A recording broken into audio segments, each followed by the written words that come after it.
Bienvenidos a Ricardo's Time. El día de hoy me encuentro en la Universidad San Marcos de Lima, Perú, la universidad más antigua de América, fundada en 1551. Y tengo el honor de tener a mi lado nuevamente a Eduardo Martí. Muchas gracias, Eduardo, por estar con nosotros. Gracias por invitarme. Por supuesto. Y me gustaría preguntarte cuál es tu experiencia en la batalla de ideas. Empezó bien temprano. Yo entré a primer año del Colegio Nacional de Buenos Aires. En sexto año estaban Firmenich, Abal Medina y Ramos, los ideólogos del movimiento Montoneros, que era un grupo peronista armado que después se volcó a la guerrilla, junto al ERP, el Ejército Revolucionario del Pueblo, que organizaba el filósofo Santucho. Entonces, cuando yo estaba en primer año, nos llevaban después de la escuela a discusiones al Palacio Municipal, donde hablaba el padre Mujica y hablaba Firmenich. ¿De qué hablaban? De la Revolución Francesa y de la importancia de la lucha armada para revertir el dominio y el imperialismo yanqui y la burguesía y el capitalismo reinante en la Argentina. Entonces, por un lado yo tenía a mi padre, que tenía La Rebelión de Atlas en la biblioteca, y tenía el libro, la autobiografía de Benjamin Franklin, y tenía textos de Jefferson o de Benjamin Franklin y John Adams. Y por otro lado tenía a estos comunistas que daban argumentos a favor de la Revolución Francesa y de Monsieur Rousseau. Entonces ahí empecé a pelear la batalla intelectual porque me parecía que mi padre tenía razón. Muy interesante la historia. ¿Y cuál piensas que es el método más efectivo de combatir las ideas? ¿Con quién, cómo, dónde? Aprender a identificar errores que vienen de argumentos totalitarios no es tarea sencilla. Si hubiera sido una tarea sencilla, no se hubiera difundido el nazismo y el comunismo por el mundo. Lo que yo comencé con argumentos económicos, leyendo la escuela austríaca. Leía a Karl Menger, leía a Ludwig von Mises, a Hayek, a Murray Rothbard, a Hans Engels, y explicaba los beneficios del mercado. Trataba de explicar que, en general, el intervencionismo y el socialismo lo que provoca es pobreza y, por lo tanto, mal nivel de vida. Pero no alcanzaban esos argumentos. Cuando descubrí a Rand a los 30 años, y percibí que la batalla de fondo es una batalla de carácter ético y, si querés, más profunda, epistemológica, me llevó a la conclusión de que tenía que aprender filosofía. Hace 40 años estudio filosofía part-time porque tengo que ganarme la vida con otras profesiones, pero es por allí. La lucha es entre altruismo y egoísmo racional o autointerés racional. Es entre razón y misticismo o emociones. Entonces es profunda, hay que saber argumentar en ese campo, no es fácil. Magnífico. Y me pongo a pensar, estamos justamente en una universidad, las batallas tienen lugar justamente en la academia, en este tipo de lugares donde los estudiantes, los futuros intelectuales o intelectuales profesionales ejercen, digamos, la profesión de las ideas, ¿no? ¿Es acá donde está la batalla? Es acá, y es por eso justamente que todos los ismos, más que nada el fascismo o el comunismo, ponen muchísimo énfasis en la toma intelectual de las universidades. Lo hacen parte del trabajo de la parte pública del Estado. Toman los contenidos, deciden quiénes son los profesores y adoctrinan la mente de los chicos, que tienen que obedecer y repetir consignas en lugar de desarrollar pensamiento crítico. Sin ninguna duda, la batalla por nuestras sociedades se libra en las universidades, pues es allí donde se discute temas éticos, temas políticos y también temas epistemológicos más profundos. Me mencionaste los sistemas totalitarios. Ellos son los responsables de lo que tenemos hoy en día, la situación del país, de los individuos. ¿Hay algo más aparte de esos sistemas totalitarios, esos intelectuales? Una cosa es la política. La política se nutre de ideas más que nada de carácter ético, igual que la economía. lo que la gente considera bueno o malo, justo o injusto, correcto o incorrecto, es lo que determina qué tipo de régimen político vas a tener. Hoy en la conferencia previa, Martín Hoos relató y explicó la importancia del debate de carácter ético, que la política, si das combate político, estás como un espadachín, con armas menores. Si querés dar combate de fondo, el combate por la suerte, por el futuro del Perú, se libra en el plano de la ética. Y el plano de la ética está influenciado por la filosofía continental por un lado y por el sistema o por las ideas religiosas que imperan en la mente de los habitantes del país. Cuando dices la ética, ¿te refieres a las decisiones que las personas toman o adoptan para vivir su vida en cuanto a qué está bien, qué está mal?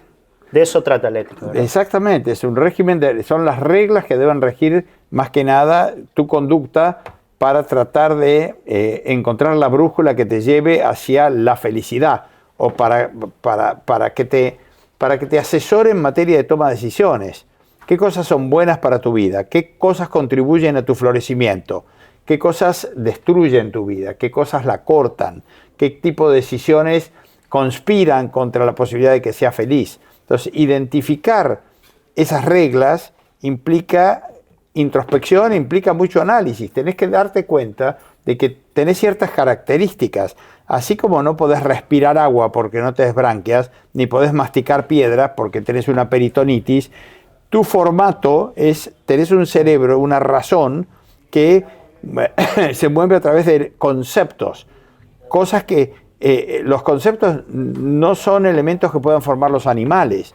Entonces tu mundo conceptual implica que tenés que ser libre para pensar y tenés que ser libre para actuar de acuerdo a los dictados de tu razón. Entonces de ahí se deriva el régimen político que debe imperar en una sociedad de sapiens. Y ese régimen tiene que respetar tus ideas y tus acciones. On ne tue point les idées, decían los franceses. Las ideas no se matan. Es decir, vos tenés que ser libre para actuar como se te dé la gana. Por eso tu proyecto de vida debe ser respetado. En la medida que, ¿qué? En la medida que respetes a los demás. En la medida que no te entres en la esfera de derecho de los demás. La regla de una sociedad civilizada es que ningún ser humano tiene derecho a iniciar el uso de la fuerza contra otro. No podés iniciar la fuerza, no podés agredir. Uh-huh. Me parece súper interesante el punto de las ideas no matan, porque si decimos quiénes son responsables de esto, y hablamos de los filósofos, entre otros, ¿qué es primero? ¿Los responsables son las ideas o las personas que acatan esas ideas? ¿Una combinación? Es que no hay ideas sin personas, ¿no? Es decir, lo que vos tenés es un descubrimiento gradual desde Aristóteles en adelante de cuáles son las ideas correctas que contribuyen a que el ser humano progrese. Y tenés también desde Platón en adelante un set de ideas que conspiran contra la vida en la Tierra, porque priorizan la vida en un supuesto más allá. Entonces, este lugar es un lugar de sacrificios y es un lugar donde realmente la posibilidad de ser feliz pasa a ser completamente secundaria para este segundo grupo de filósofos. Entonces tenés personas que han desarrollado sets de ideas que han tenido distinto tipo de influencias. Por un lado tenés la Edad Media, 1000 años de oscurantismo, y por otro lado tenés desde el Renacimiento, la Revolución Industrial, hasta 1900, donde tenés la mayor expansión y crecimiento del nivel de vida de la especie humana que hubo en la historia. Y eso obedece al tipo de ideas que adoptaron durante un periodo de tiempo u otro, ¿no? Muy bien. ¿Y me podrías mencionar ejemplos de ideas malas o tal vez de pensadores cuyas ideas son las que han influido más a Latinoamérica y acá, en Perú, donde estamos? Bueno, en general, empecemos por las ideas buenas. Descubrir que la libertad es clave para el florecimiento humano ha sido una evolución penosa. Si empezás con la Carta Magna, donde un grupo de señores y un grupo de señores feudales, pero le ponían límite al rey diciéndole: señor rey, usted no puede abusarse a través de impuestos o a través de disponer de nuestras vidas para librar las guerras contra Francia que se le antojen. La Carta Magna, creo que es 1288, es el primer intento de frenar la autoridad del rey. decir, tenemos derechos, usted no puede hacer lo que quiera con nuestras vidas. Tenés la Revolución Gloriosa, un segundo intento de decirle al rey, señor, tenemos derechos y usted no puede pasar impuestos sin nuestra aprobación, ¿no? Tiene que conseguir la aprobación del Parlamento para poder fijar impuestos. Después tenés la Revolución Americana, en 1776, con Jefferson, con Benjamin Franklin, con John Adams, con John Quincy Adams, que básicamente es la primera vez que se dice, se da un Bill of Rights, una carta de derechos, donde dice los hombres tienen derechos. En la Argentina tuvimos a Alberdi y a Sarmiento, que influenciados por esas ideas, lograron armar una constitución que llevó a la Argentina a un excelente lugar en el mundo. Después el desconocimiento de esas ideas, por no haber sabido defenderlas, Argentina decayó. Pero hay una clara relación entre el tipo de ideas que vos defendés y el tipo de sociedad que tenés. Y a la inversa, si vos decís como Platón que vivís en un mundo de sombras, que simplemente es un reflejo de la verdadera realidad que está en el noúmeno a lo Kant, entonces este mundo pasa a ser, tenés que resignarte porque la verdad nunca la vas a conocer. Y a partir de allí tenés desde San Agustín hasta todos los pensadores religiosos, encíclicas religiosas, que dicen que la vida en la tierra carece de mucho sentido, que tenés que apelar a la fe y a la revelación para saber cómo comportarte, que tenés que obedecer mandamientos independientemente que sean buenos o malos. El método es incorrecto, la obediencia en lugar del pensamiento crítico. Entonces ahí tenés prácticamente en la historia de la humanidad cientos de pensadores con espíritu totalitario. Y después tenés todas las escuelas, la escuela alemana, la escuela francesa postmodernista, que empiezan a atacar las ideas de la libertad. Cuando el Renacimiento empieza a inspirar a buenos pensadores como John Locke, David Hume es más cuestionable, pero algunas ideas menores de Descartes o en general empiezan a aparecer un poco Tomás de Aquino, los defensores de la razón, empiezan los detractores de la razón con Jean-Jacques Rousseau, con Emmanuel Kant, con Hegel, con Marx y con toda la escuela alemana por un lado y la escuela francesa por otro de postmodernistas, Heidegger, Kuhn, Lakatos, Feyerabend, Foucault, Derrida, Lyotard. Eso lo explica muy bien Stephen Hicks en Explaining Postmodernism, desde Rousseau hasta Foucault. Muy interesante, Eduardo. Definitivamente las personas que desafían las ideas impuestas son las que realmente van a encontrar la verdad. Asimismo, has hablado de personas, pensadores, intelectuales que representan esas ideas que han dañado los individuos y las sociedades. Ahora me gustaría saber qué piensas de los intelectuales actuales, tal vez que representan las buenas ideas. Si hay alguno que por ahí, tal vez. En España destaco dos de última generación, Antonio Escogotado, que escribió 3 tomos fantásticos de un libro que se llama Los enemigos del comercio, donde destaca, por un lado, lo que es la actitud contractual, de decir valor por valor, y lo contrasta con la actitud de poder. Yo te impongo desde el poder cómo tienen que ser las transacciones, que obviamente al dejar de ser voluntarias, dejan de ser transacciones.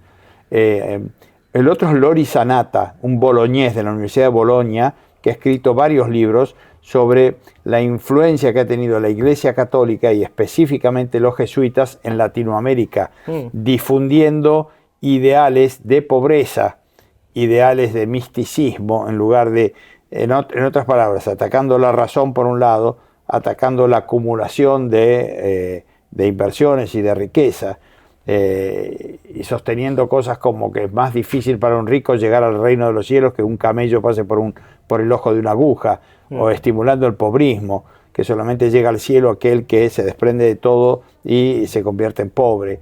Al mismo tiempo poniendo en duda la validez y la importancia de la razón humana.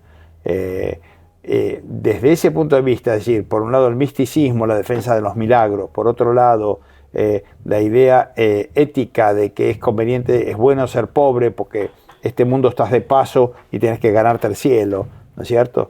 Y eso genera todo un movimiento a favor de la justicia social, el deseo de igualdad, la redistribución de ingresos, que termina dañando a las sociedades que adoptan esas ideas. Lo único Me parece perfecto. Esos serían los dos pensadores que nos representan. En Entonces. España, te dije, Sí, no, obviamente, sí, y el de Italia. Después tenés toda una gran serie, tenés las escuelas en defensa de Ayn Rand en los Estados Unidos, desde Leonard Peikoff, Oncargate, etc. Después tenés el movimiento de Atlas Network, que ahí tenés a David Kelly, Stephen Hicks, y después tenés a Craig Biddle, y tenés otros intelectuales que desde Prometheus difunden maravillosamente las ideas de Rand. Así que yo creo que realmente hay un movimiento muy activo en los Estados Unidos. Vos lo representás aquí en Perú. Martin Hoss hace escuela en toda Europa y viene a deleitarnos aquí con sus conferencias. Yo creo que hay un movimiento objetivista que está en pleno crecimiento y que está torciendo la suerte de nuestras sociedades en Latinoamérica. Si Dios quiere y esas ideas fructifican, yo creo que vamos a tener buenos resultados, vamos a ver buenos resultados en los futuros años. Excelente, definitivamente el evento como el día de hoy representan esa lucha, ese combate de ideas y vamos a seguir por más.